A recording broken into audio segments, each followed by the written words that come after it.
امیر المومنین حضرت عمر فاروق نے ایک مرتبہ شدید سرد اور تاریک رات میں ایک جگہ آگ کی روشنی دیکھی، چنانچہ وہاں تشریف لے گئے۔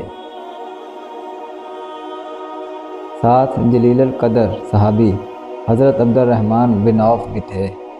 حضرت عمر نے آگ کے پاس ایک عورت کو دیکھا جس کے 3 بچے زار و قطار رو رہے تھے۔ ایک بچہ کہہ رہا تھا، امی جان، ان آنسوؤں پر رحم کھاؤ اور کچھ کھانے کو دو۔ دوسرا بچہ یہ کہہ رہا تھا، امی جان، لگتا ہے شدت بھوک سے جان چلی جائے گی۔ تیسرا بچہ کہہ رہا تھا، امی جان، کیا موت کی آغوش میں جانے سے پہلے مجھے کچھ کھانے کو نہیں مل سکتا؟ حضرت عمر بن خطاب آگ کے پاس بیٹھ گئے اور عورت سے پوچھا، اے اللہ کی بندی، تیری اس حالت کا ذمہ دار کون ہے؟ عورت نے جواب دیا، اللہ اللہ، میری اس حالت کا ذمہ دار امیر المومنین عمر ہے۔ حضرت عمر نے اس سے فرمایا، کوئی ہے جس نے عمر کو تمہارے حال سے آگاہ کیا ہو؟ عورت نے جواب دیا، ہمارا حکمران ہو کر وہ ہم سے غافل رہے گا؟ یہ کیسا حکمران ہے جس کو اپنی رعیت کی کچھ خبر نہیں؟ یہ جواب سن کر حضرت عمر فاروق راتوں رات مسلمانوں کے بیت المال گئے اور دروازہ کھولا۔ بیت المال کا محافظ بولا، خیر تو ہے امیر المومنین؟ حضرت عمر نے اس کا کوئی جواب نہیں دیا اور آٹے کی ایک بوری، گھی اور شہد کا ایک ایک ڈبہ بیت المال سے نکالا اور چوکی دار سے فرمایا، انہیں میری پیٹھ پر لاد دو۔ چوکی دار نے کوشش کی کہ امیر المومنین کا تیار کردہ سامان خود اپنی پیٹھ پر لاد لے، لیکن امیر المومنین نے سختی سے انکار کر دیا اور اس سے یوں مخاطب ہوئے، یہ سامان میری پیٹھ پر رکھ دو، کیا قیامت کے روز تم میرے گناہوں کا بوجھ اٹھاؤ گے؟ یہ کہہ کر حضرت عمر نے آٹا، گھی اور شہد اپنی پیٹھ پر رکھ دیا۔ جب اس عورت کے پاس پہنچے تو آگ کے پاس بیٹھ گئے اور ان بچوں کے لیے کھانا پکایا۔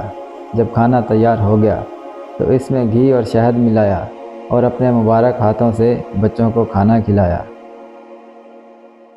یہ منظر دیکھ کر ان یتیم بچوں کی ماں کہنے لگی، قسم اللہ کی، تم عمر سے کہیں زیادہ منصب خلافت کے لائق ہو۔ حضرت عمر نے اس سے فرمایا، اے اللہ کی بندی، کل عمر کے پاس جانا، وہاں میں ہوں گا اور تمہارے معاملات کے متعلق اس سے سفارش کروں گا۔ یہ کہہ کر حضرت عمر واپس آ گئے اور ایک چٹان کے پیچھے آ کر بیٹھ رہے اور ان بچوں کو دیکھنے لگے۔ حضرت عبد الرحمن بن عوف نے حضرت عمر سے کہا، واپس چلتے ہیں کیونکہ رات بہت ہی ٹھنڈی ہے۔ حضرت عمر نے فرمایا، اللہ کی قسم، میں اپنی جگہ اس وقت تک نہیں چھوڑوں گا جب تک ان بچوں کو ہنستا ہوا نہ دیکھ لوں جیسے میں نے آتے وقت انہیں روتے ہوئے دیکھا تھا۔ جب اگلے روز کا سورج طلوع ہوا تو ان یتیم بچوں کی ماں دربار خلافت میں گئی۔ وہاں اس نے دیکھا کہ حضرت علی بن طالب اور حضرت عبداللہ بن مسعود کے مابین ایک شخص تشریف فرما ہے اور وہ دونوں حضرات اسے امیر المومنین کہہ کر مخاطب کر رہے ہیں، اور یہ وہی شخص تھا جس نے گزشتہ رات اس عورت اور اس کے بچوں کی خدمت میں گزار دی تھی اور جس سے اس نے کہا تھا، اللہ اللہ، میری اس حالت کا ذمہ دار عمر ہے۔ چنانچہ جب عورت کی نگاہ حضرت عمر فاروق پر پڑی تو گویا اس کے پاؤں تلے سے زمین کھسک گئی۔ امیر المومنین نے عورت سے فرمایا، اللہ کی بندی، تیرا کوئی قصور نہیں، چل بتا، تو اپنی شکایت کتنی قیمت کی عوض فروخت کرے گی؟ عورت گویا ہوئی، معاف فرمائیں اے امیر المومنین۔ حضرت عمر نے فرمایا، قسم اللہ کی، تو اس جگہ سے ہٹ نہیں سکتی جب تک کہ میرے ہاتھ اپنی شکایت بیچ نہ دو۔ بالآخر حضرت عمر نے اس بیوہ خاتون کی شکایت اپنے مال خاص سے 600 درہم کی عوض خرید لی اور حضرت علی بن طالب کو کاغذ قلم لانے کا کہا۔ اور یہ تحریر قلم بند کرائی۔ ہم علی اور ابن مسعود اس بات پر گواہ ہیں کہ فلاں عورت نے اپنی شکایت امیر المومنین عمر بن خطاب کے ہاتھ فروخت کر دی۔ پھر امیر المومنین حضرت عمر بن خطاب نے فرمایا، جب میری وفات ہو جائے تو اسے میرے کفن میں رکھ دینا تاکہ میں اس کو لے کر اللہ تعالیٰ سے ملاقات کروں۔ نہ جانے کب سے بیٹھی ہوں جلا کر آگ چولہے میں، بڑے سے دیچکے میں پھر بہت سا پانی ڈالا ہے، کبھی چمچ چلاتی ہوں، کبھی ڈھکن ہٹاتی ہوں، مگر پتھر نہیں گلتے۔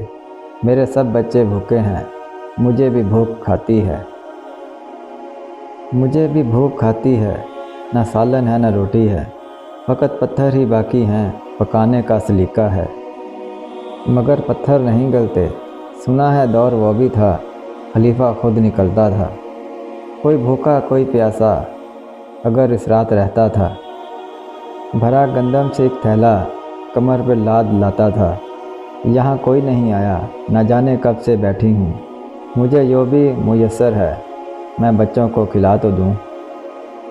اے اللہ، ہمیں عمر رضی اللہ تعالیٰ عنہ جیسا حکمران عطا کر اور ہمیں اس قابل بنا کہ ہم اس کی قدر کر سکیں، آمین۔